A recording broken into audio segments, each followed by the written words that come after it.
Hi, I'm Kathy. Welcome back to the adventures of Becky and Kathy.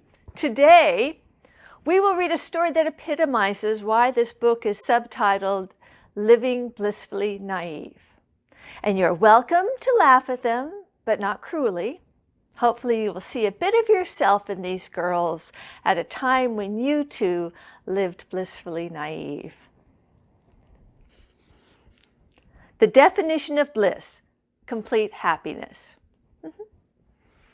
And of naive, showing lack of experience, wisdom, or judgment. You'll see that in later chapters, even in their 20s, that unfortunately this was still quite true. Defining naive as a person means natural, innocent. We'll take that. Okay, we'll more gladly claim those characteristics. And so we come to chapter 5. Just a couple of hobos.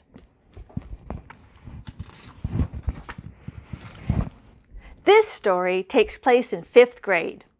Here are a couple of pictures of us in 5th grade. Becky and Kathy. Yep, Becky and Kathy. Well, I think it was 5th grade because Paul was in 5th grade. I remember Paul liked to give nicknames. He'd already twice assigned some to me. One day, he looked closely at my face and said, "Man, you have a lot of freckles. You have a dirty face." And I said, "No, they're just freckles." And he said, "No, you have a dirty face. I'm going to call you Dirty Face." And he did. And at another time, standing in line to go to class, Paul pointed at my legs and said, "Man, you have hairy legs. I'm going to call you Hairy Legs." And so he did.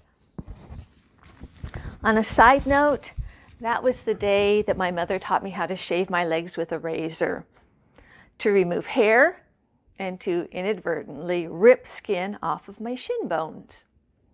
Back to the story.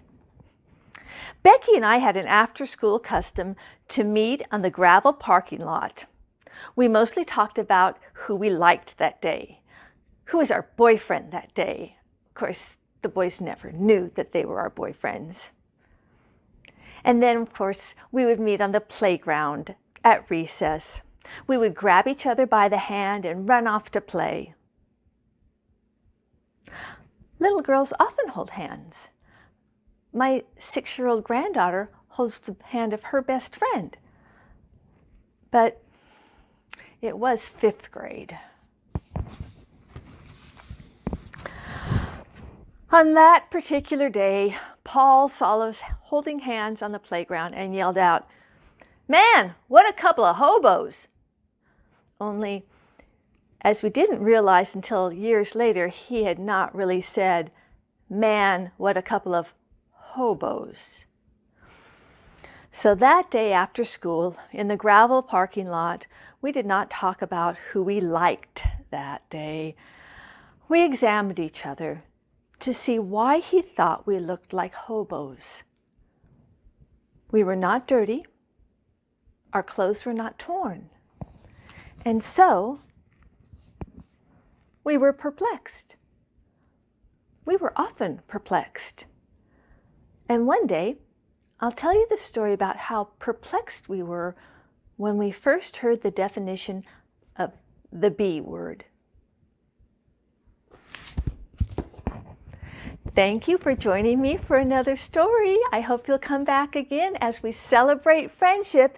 And next time, we'll even explore some more nicknames.